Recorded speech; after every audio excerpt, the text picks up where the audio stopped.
And welcome back, Gym Teacher Dreams podcast. And here we are again with Coach Nate.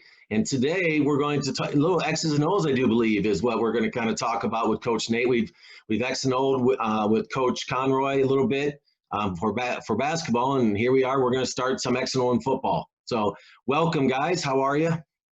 Hey, I'm doing great. Thanks so much for having me again. Doing well as always here. Awesome. Hopefully a good weekend. Well, obviously we're here, so we're safe, but let's get into it right away. Let's skip that and let other people talk about what's going on, and let's enjoy some time together, and let's talk the wing tee. I know they do believe Ray grew up running the wing tee in That's old right. Fulton Steamerland. My first job was at Stockton under Coach Albaugh, which he was hardcore wing tee. So we look forward to kind of talking about the wing tee. And Coach Nate, is this what you kind of still run and believe in? Yeah, it is, certainly. I'm an assistant now at Unity High School, and I was the head coach for the last 11 years, and then stepped out and said, we got to get our kids to a school that we are really excited about, and that meant putting my coaching career kind of on pause, or my head coaching career on pause. And so I'm an assistant over there now. We don't run wing tee. We have a great football program, and we win a lot of games. We don't run wing tee. But I do hope to one day be a head coach again. And when I do, if I don't see why I wouldn't run wing tee. But you know what? People change all the time, and I change my mind a lot over things too. So who knows? There are other great offenses out there, certainly, but I'm definitely a wing tee guy. Okay. All right. And yeah, I figured we were all wing tee guys at heart, sorry, pick just because based on your time in Stockton, I thought, you're a wing tee guy. And Coach Nate, I mentioned before how, checking you out on YouTube and stuff like that. I know you have a great wing tee mind. You do wing tee a little bit differently than I learned it, and it intrigues me. Like you say, people change, and I kind of like how you did it with some maybe varied formations, and getting to the perimeter a little bit more than I've done before. So I was hoping you'd talk a little bit about that, but I did say it's completely up to you. So let us know what you got for us. Okay, you just want me to just share my screen and get it? Sure, we're ready for it. I figured what I would first of all, I'll say that thank you for. Oh, you got to enable me to share. I appreciate anybody listening. First of all, I think that I've learned that man is prideful, and it takes a special person to kind of take the time to listen to someone else's opinion. So I want to say thank you to anyone that's willing to listen to my opinion on any subject. And thanks for sharing, because I think conversely, the prideful man doesn't want to share all of their secrets, so to speak. So I appreciate you sharing as well. You bet. Well, I'm excited to do so. I just put this together over here on Photoshop. I thought it would be the easiest and most visually pleasing way to do it. So I'm going to start here. Today I'm going to talk about how to make Rocket work for you. Now, Rocket is a horizontal play. It's going sideline to sideline. And let me start with this disclaimer. Okay, so what I'm about to share is a collection of my experiences over 20 years of coaching, and none of it has been or can be scientifically proven. Okay, so I might be wrong. But I promise you that what I'm about to tell you can be used in any sport, or honestly any endeavor. It can be. And what I've learned and what I really believe in is that any human with an average mind will get good at whatever he decides to get good at if he will commit to doing it over a long period of time. So for me, what I chose to do was coach over a 20-year period, and I have an average brain and I'm able-bodied, so therefore I will get good at this. It's what I chose to focus on, right? So this is 20 years of experience, and I know that I do this well. I'm not the best coach, and there's a lot of coaches better than me, coaches that are truly have special brains. I have an average brain, and I can tell that. But I know that I do this well because as an average person, I've committed myself to it for 20 years. And when you do that, whatever you choose to commit yourself to, you get to be pretty decent at it, right? So I do think that there's some good nuggets of information in here, but it's all opinion ultimately, and I can't prove any of it, and I'll never try to fight anybody in a court of law to prove that I'm right of any of this. So, but let's kick things off. The key to how to get good at rocket. So rocket it's toss, right? So it's like old school toss. Your quarterback's going to turn around and toss it to the sideline. For me, what we decided to do, we started studying these spread offenses that were scoring at ridiculous high rates. And at the time when we started studying, it was Oregon. And we said, well, we don't want to run the spread, but what can we learn from these spread guys that we're not doing? Okay. And so as we began to explore that, we started finding a few things. And so I guess I'll try to stay on target. But as I really start diving into this and talking, here's what we started to discover. In our wing tee, and we were committed to wing tee because it was a very simple system with answers, right? And it fit our philosophy. I didn't grow up as a wing tee guy. So what I have found after becoming a wing tee guy is that it is rare to find wing tee guys that didn't grow up as wing tee guys, right? So us converts are rare. I fell onto it because I decided on my philosophy, which was shoot yourself less often than you shoot them. Right.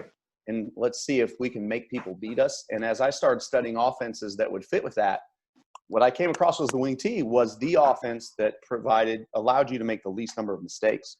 Mm-hmm. And so that's what we went to. The only thing that I thought with the wing tee, were you going to add something there, Ray? Well, I was just going to say, I agree with what you're saying. Wing tee, you control the ball, you control the clock, and you keep the opponent's offense off the field. So, I mean, those are just three off the top of my head reasons why, like you said, you're not shooting yourself in the foot, and you can control some more variables more easily. Yeah, it fit everything we wanted to do, all the way down to the shotgun snap, right? When it came to the shotgun snap, what I determined was that mistakes will happen, not because I'm coaching kids or my kids are a certain way, but because I coach humans.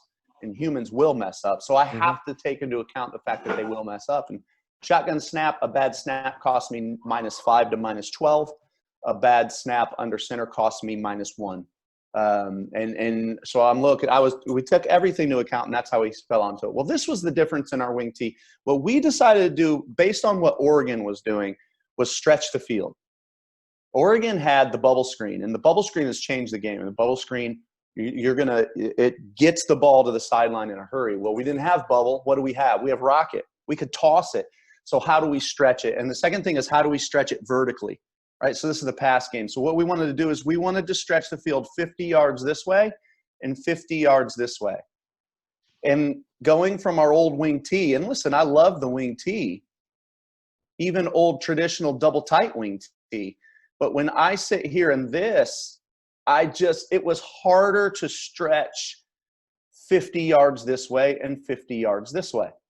I got great plays that hit out here. I got great plays that hit out here. But the reality was, when I sat in this formation, there was at least 20 yards of the field I wasn't using. Sure. Right? And so I have to, in the modern day of football, I really felt like I have to take advantage of all things in this game. That's what spread teams are doing. Right. So I thought if spread teams are taking advantage of these things, then I need to take advantage of these things as well. So let me erase this real quick and make sure I'm on the right layer. So that's where everything started with us and why we chose to get good at rocket. And so here comes the part that I think applies to every sport and every endeavor in life. And it comes down to this. So rule number one for us, and when we said we want to get good at rocket, is it came down to a major, not a minor. So when you go to school, you choose a major. And when you have a major, you have to take classes in English and writing and public speaking. But you have a major, and the majority of your classes will focus in this thing. And so we chose to major in stretching the field. Our major was stretching the field. It was sideline, sideline, and vertical. And so we had to spend a lot of time on it, a lot of time. And this was hard to do, but we knew we wanted to major in it because we felt like it was going to open things up for us. When we began to stretch you and cause stress on your defense because you worried about us here and here, we knew that would open things up on the inside, right? And we still wanted to be good at everything. But the reality is you have to choose. And we would all love as coaches to have like these 4 hours a day to be able to work with kids, right? I'll take them 2 hours in the morning. I need them over lunchtime because we'll do some film review, and then we'll do a 2.5-hour practice at night. Like, I think we would love to have that, but we don't get that. We get our 2 hours. You have to teach them how to play defense too. You have to teach some special teams too. Okay, so all this is involved. You're going to end up with approximately, we'll just estimate an hour a day to work on your offense. And it's not even an hour a day. It's an hour 3 to 4 days a week. You have to work on your offense. So now you got to choose. Well, what do I want to be really good at? Because you can't choose everything. You can't be good at everything. Something has to give. And that's the thing in every sport, every endeavor, something has to give. What are you choosing to be great at? Because you can't be great at everything. You have to just be good at some things or try to, you can't be great at everything. And so we made a decision to be great at Rocket. And I've talked to, You've kind of flipped wing T on its head a little bit, because I think, again, I haven't studied this. I can't prove it, like you mentioned in the open, but wing T is sort of based around the fullback, I feel like, so they go between the tackles, and then when you least expect it, here comes like the buck sweep or something like that. Now you're using like the opposite. We're going to spread you out, stretch you out, and then it'll open up some things in the middle later. That's what it sounds like. Yeah. Well, we want to use the best of all worlds. We want to use the strength of the wing T, which is that it has answers and it holds each defender accountable, right?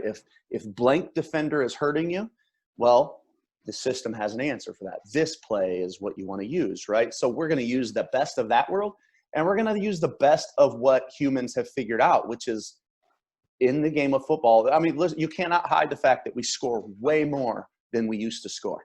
I mean, you can't hide it. Did you know that back in the 1920s, they used to track penetrations, which was getting the ball inside the opponent's 20, and ties were broken on penetrations. Did not know that. Because there were so many scoreless games, or people couldn't score, right? And so we've gotten better. And one of the things that we've used is, well, first of all, the ball's easier to throw, right? Which means it became easier to stretch vertically. But people have gotten better at stretching side to side. So we want to use the best of both worlds. We want to use what these spread coaches are doing because they're innovative. But we also want to use what the wing T's great at, which is having answers, and you're under center and you're right there. As I told somebody last week, I said, you can, as a quarterback, you're right there under center. You can smell positive yardage.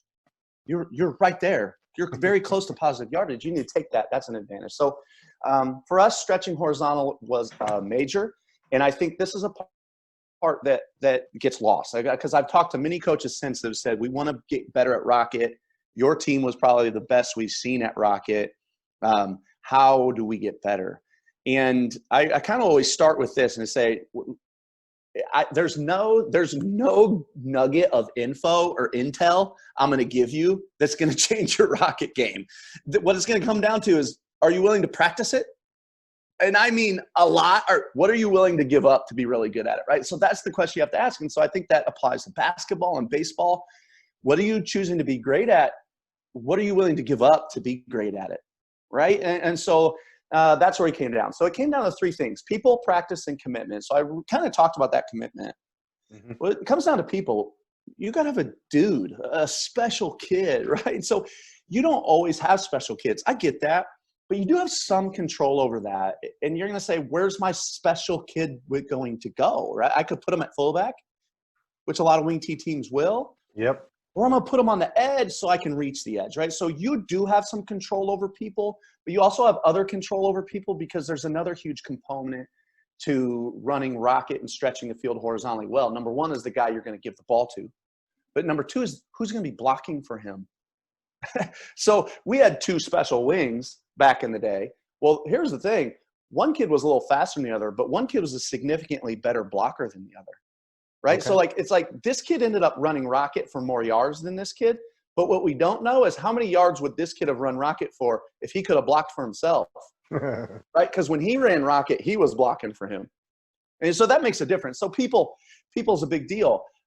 Practice, spending time on it, and then will you be really willing to commit to it? So I'm going to get ready to move on. Any questions before I go on to number two? No, I just want to say, once again, at Stockton, Coach Albaugh was hardcore inside. I know we went to the spread here in Sycamore. When I went back to Stockton to tell them at the middle school level, we were on shotgun. We were throwing the ball over. He he said, there's way more things that can go wrong passing than there is running the ball. So this is interesting as you kind of go through your take of how you've kind of changed to fit what you want here in the wing tee. Yeah, and you know what? There's so many teams that are really successful throwing the ball. I mean, you can't knock it. I can't knock it. I can't Right. say that my way is better. But as a coach, you just have to choose what your philosophy is. And for me, it's just when you really put your hands on a football, that thing is big and it's hard to throw. It's just harder than what good athletes make it look like. It's hard. And the reality is just easier to hand it to someone than it is to throw it to someone. But it's not to say you can't be successful throwing it. So here when it comes to people, I kind of talked about it already. This dudes, you're going to be good at this when you got really good players. There's not like I said, I can't give you intel. Run it to your best dude, because some Johnnies are better than other Johnnies, and Johnnies are better than Joes. And so be smart. Run it to your dude.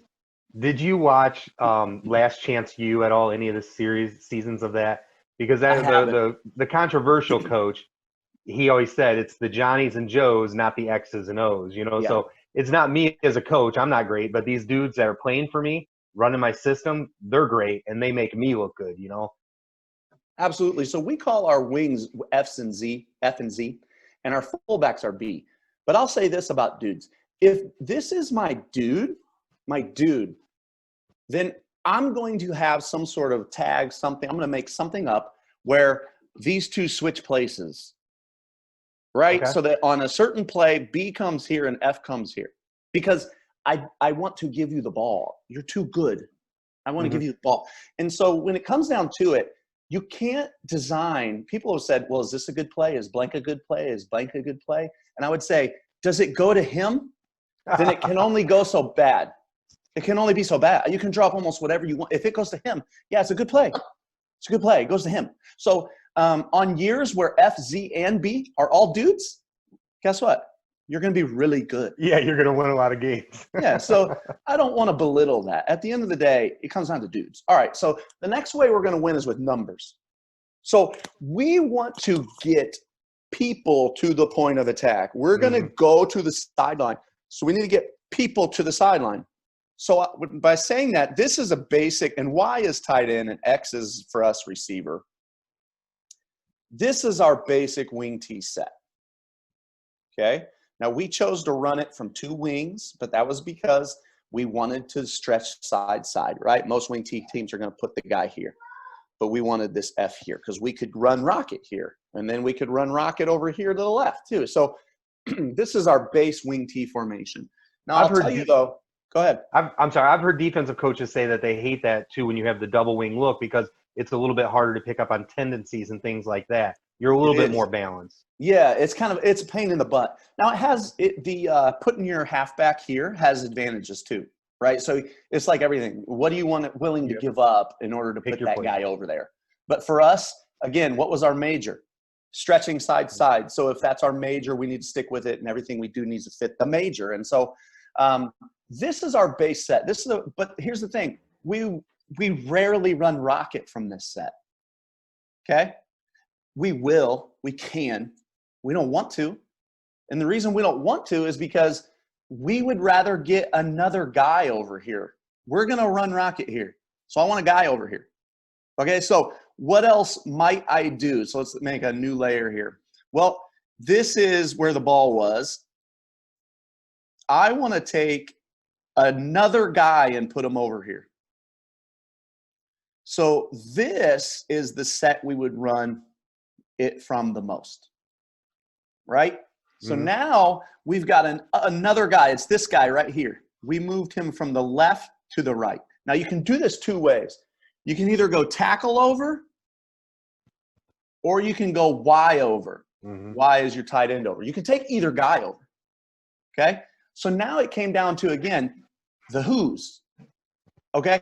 Who we want to move over. Well, we would run with our tackle over. Our best guy ever that I've had at a tackle over, a young man named Cal Matuka, and just a tank. But listen, Cal ran the 40 in about 5.3.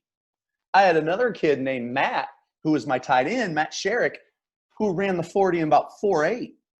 So guess what? When we wanted to run here, Why we over? moved Cal Matuka over here because he was a bulldozer. And when we wanted to run here, we ran Matt Sherrick over because he was fast and we wanted to get to the edge, right? So it was the who's. So first of all, we're going to run it with advantage numbers. I just did a presentation on YouTube, or he did a presentation, offensive coordinator at York University in Ontario, and he talked about their entire offense is based around attacking with advantage numbers. And statistics are showing that if you attack with even or advantageous numbers, whatever that point of attack is, that you average 2 yards per play more, right? And so they said, well, that's going to be our major. Our major is attacking plus numbers. It doesn't even matter the play. We just want to attack where our numbers are advantageous. So they're going to come up to the line, find out where their numbers are advantageous every time, and that's where they're going to attack. So we wanted to get another guy over there, and we want to know who's over here.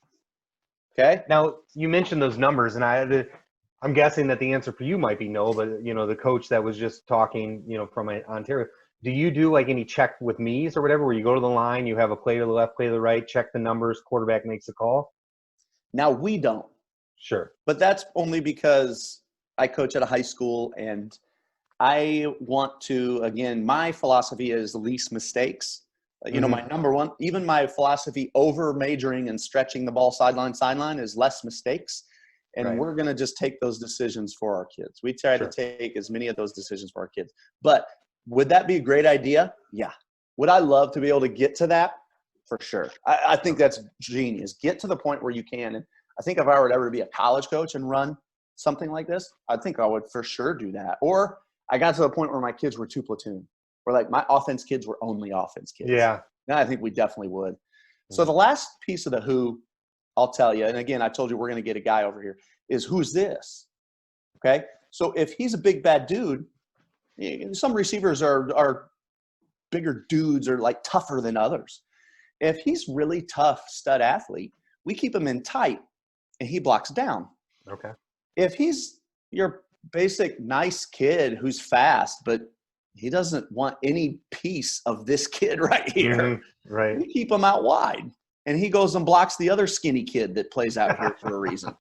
Okay, so the who's. So we're going to be smart about the who's. And so even within a game plan, we had a kid that played here, and we had a kid that we always split out here. So who's in right now, right? Mm-hmm. So who's our X? Well, then we're going to run it out of this. Oh, this guy's our X. Well, we'll run it out of this, right? So the who's, the numbers, those things are advantageous for us, and we're going to always make sure that they're an advantage for us, or we're not going to use them. So those were people is the number one commitment to being good at this. And that's why I feel like that could be used when it comes to any sport, any skill you're trying to use, or whatever you're training people to be good at. People, what are your people? And use advantageous numbers only, right? You can't just say, Johnny is a dude, so we can run out of anything. I mean, technically some guys are so good that they can, but we're going to use every advantage. And we used to worry a lot about, well, if we always bring that guy over when we run a run rocket, they're going to know we want to go there. Well, I mean, as long as it's not 100%, it's still hard to defend. And so we just stopped worrying about it. We just kept flipping guys over there. Sure enough, it's hard to stop. So before I move, anything to interject there before I move to number 3? I only have 4 points. So, all right. Yeah. The last thing that you just drew up, is that a formation call, or is that what the kids know? Does like Johnny know, hey, I'm the big strong dude on this play, I squeeze in? So that's we call that. We control that. So we came up with a formation system. We're pretty proud of it. And I don't share it as much anymore because I don't share it. Now I'm going to tell you about it, but we don't share the actual system because I have from our time at Champaign Central, I think 5 guys from that group are now head coaches, and almost all of them still use that system. And so because it was really good to us, but what we did was we came up with a numbering system.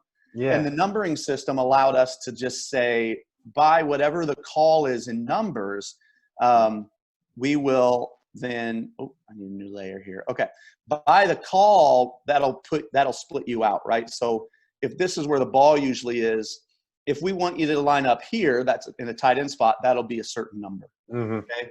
if we want you to line up here, we call this crack distance, which is close enough to crack the first outside defender, which means come down on him. That's a different number. And if we want you out here, then we call that last number. We want to stretch you wide. And so what happened was, by formation call, let's say this is 1, that's 2, that's 3. By a 1, you just knew we want you to. So even my guy that played out here, normally, if he heard 2, he would come in tight, right? Gotcha. And he would line up there, right? So that gave us a lot of freedom to move guys where we wanted them to be. And so that system turned out to be really good for us. We're really big fans of that. All right. So any other questions before I move on to practicing it? No, I'm good. I was just going to say, I'm a basketball guy, and, obviously we run plays to gain that advantage that you're talking about. The numbers and the dudes, everything kind of plays into it. I think sometimes as coaches, and especially, that we get caught up in running these great plays and these great systems, but we forget that we may not have that dude that can run that play, and it's not as effective. So, this is a great talk here, and talking about your major, where your major is not only your skill or your job or as coaching football, but also, putting kids in the proper position to have success and excel for your program or your team. That's right. That's right. You get to choose who goes where. So if you say my major is A, line up personnel to fit A. And I learned that from experience. I said my major was A, and I had personnel lined up for the major of B. And I did that, right? And I learned that from experience. So yeah, that's a great point. When it comes to practicing it, and I figured, to be fair, I'll give you guys a few details of football, right, that are football specific. Practice came down to time. Our commitment was 10 to 14. We work in 7-minute segments for practice. Everything's 7-minute segments. The timer goes up on the clock. Kids can see it. When the horn goes off, they are automatically running to the next segment. And we practice the same way every day, so they know exactly where to go next. And they're jogging right when the horn goes off, so they know it. So we work in 7-minute segments, and we're going to minimum 1 entire segment for stretching the field horizontally. Okay, side. 1 entire segment, that's 7 minutes. Okay, and now listen, we never work on it for more than 63 minutes in a day. We never work on offense more than 63 minutes in a day, which means minimum we're working on Rocket 10% of our time. Okay, so we work on it from 7 to 14 minutes a day, right? So you figure we probably carry a total of 16 to 20 plays. When you include all your little wrinkles, you really have like 8 to 10 plays that you really work on the most. You ultimately have 20 total, and we're spending 10 to 20% of our day on one. Okay, so it's an actual major. We're committing to this. We're giving things up in order to be good at that. And that's the part that I think coaches that do ask me, that are humble enough to ask my opinion on Rocket, that's the part where I feel like I'm breaking bad news to them. I feel like they want me to give them some sort of nugget of intel that's just going to change their Rocket game, right? Oh, you just block it like this, and now all of a sudden you're going to be really good at Rocket. And I got bad news for them. I'm like, it's a lot of time. It's murderous time. Are you willing? That's the difference. That's the difference. Like, almost block it. You know how to block it, but are you willing to do that a lot?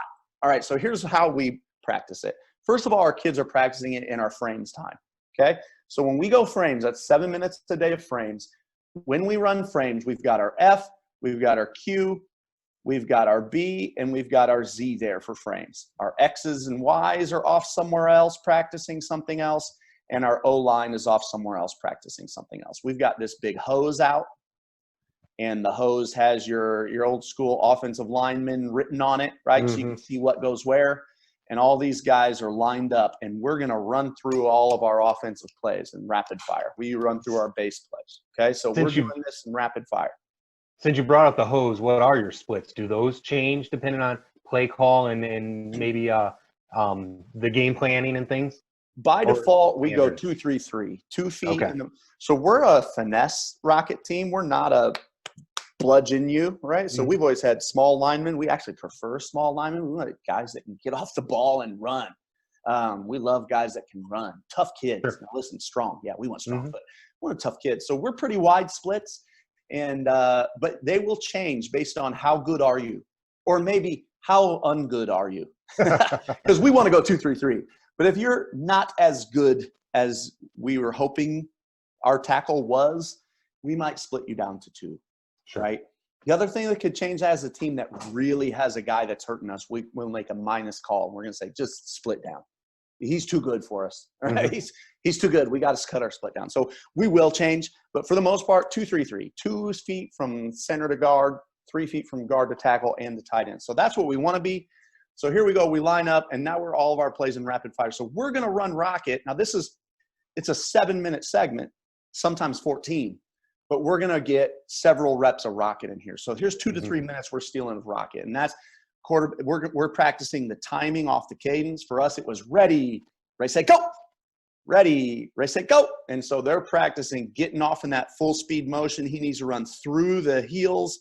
Right, he's going to strike a match off the butt of that fullback, and now he's running lateral, right? So we want to try not to arc back behind that line. Straight sideways, okay?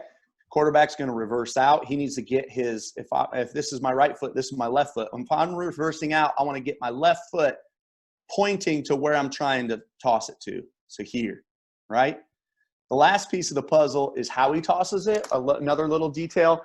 We want to avoid this hands high. Okay, that's what freshmen want to do. They want to toss it like this. What happens is it's incredibly inaccurate, and you get that floater. And so what it actually turns into is a lot like a rugby flip. We don't want to spin it. Young kids want to spin it too. I don't want to spin. I want you to throw a knuckler out there. But we're going to bring if I'm tossing left, I'm going to go from my right hip, across my body, and it's like my hands are almost more like a Frisbee. So we're going to get it. Boom. We do want it wide, but we're more concerned with how consistent it is than how wide it is. Okay, some teams they get caught up in how wide this toss is. They want to get it as wide as they can, and what happens is it gets less consistent. If your running back has to break stride to get this, then it wasn't a good toss. Then it's too wide. Okay, so what I'll tell you is you can toss it wider based on how good this kid is. And I will tell you this: flipping the ball on rocket is harder than a good athlete makes it look. The best kid we've had, I can name you the best kid that's ever tossed rocket. His name is Walker Stillman. Nobody can toss rocket like Walker Stillman. We've had a lot of other quarterbacks, and nobody can do it as well as Walker Stillman. Well, guess what? Walker Stillman was the best athlete, right? You're talking about the shortstop, the point guard. Sure. He's the best athlete. So you have to take that into account. When you got a super stud here, if he can flip it to here and throw strikes like Greg Maddox, okay, fine, run it that wide. He throws strikes every time. But if he can't, then if you can only toss it to here, then toss it to there. It's however wide you can get it, and that your F or Z doesn't break stride. I mean, it doesn't even have to think about it. Almost, it's going to be such a strike every time that he doesn't hardly look at the ball. That's how good you have to be at it, right? But how do you get good at that? Practice it. Yeah, reps. We use this as a generic. You're never good at anything till you've run it 10,000 times, right? And I use that in wrestling all the time. 10K. We're going for 10K reps. How do you get 10K reps? It's a stupid number of reps every single day of your life to the point where you get sick of it. So reps, right? So we're going to get good at. So there's some details in frames time. Can I rewind one sec too? You talked about how the quarterback and the toss is super important. How do you have your centers exchange to the quarterback? Like old school, it was like turn your hand, but I'm seeing more and more how the center just goes straight back, and then the quarterback sort of takes the point of the ball. Yeah, well, the way we do it, we got ours from Mike Lawler at Stillman Valley. Stillman Valley is a great football program here in Illinois, Northern Illinois, and he's won several state championships. So if you're going to be a team that wants to run left and right equally, then he leans towards a two-handed snap. So they're going to put the seams go straight down the middle, two hands. His center leans on it, and that kid just puts it straight back in between his legs. And so our quarterback gets under center like this with his thumbs together, pointing straight up at you, and that ball hits right in between his hands, and he just closes on it. So it's that balance. We're going to be able to go both ways. It also, again, fits my philosophy, right? Mm-hmm. In a rainy game, your kid has less chance of dropping that ball when he has two hands on it, your center, than when he has one. Less chance. Even if it's a 0.1% chance, it's less. So it fits everything we want to do. I like it. I've stuck to it. Some of our coaches that have coached with us in the past have gone away from it for one reason or another. Because reality is, the more clinics you go to, the spread fancy, I call it fancy. I mean, the spread is the show. I get it. When you see TV, when you watch football on TV, that's what you see. And you will face it. Talk to enough good coaches, they'll talk you out of it. But it fits everything we want to do. So that's how we snap it. Okay. Desire is the next part of it. Now that sounds like just like a philosophy thing, but it's actually the name of a drill. So we got this from Brian Stortz, who was, at the time, he was at Lake Zurich High School. He's since moved on. I think he's at Conant High School now, or Hoffman Estates. He ran the desire drill. And on the desire drill, so this is a sideline. This is, let's say that's the 20-yard line. We line kids up here, right? Here's your line of kids here, and your line of kids going this way. These are the two that are going to take the rep. And these kids are going to race this way. And he's trying to reach block him, and he is trying to reach block him. Okay? So when you're going to run horizontally, let's say I'm going to draw up a little formation here. This guy has to reach block, right? All your guys reach block. They're trying to get outside the guy and go in. Well, excuse me, one of the keys to making sure Rocket works is that you don't get called for holding. Because running the ball horizontally, you get more holding calls than when you're running on the inside. So you have to be very aware of this. So we wanted to change the way we're doing things. So we changed it. We stopped calling it a reach block for the sake of communication with the kids. Because in your life as a human, when does reach not mean do this? Right. That's what reach means, right? We don't want to reteach the language that already exists that you grew up with.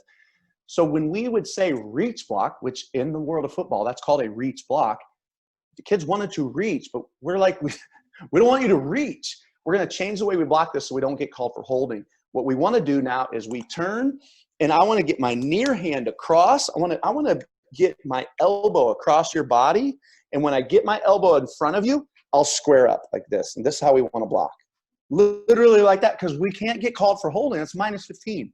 Mm-hmm. So we're going to say everything we do. So we changed it from a reach block to a race block. We want to race him. All these kids know race.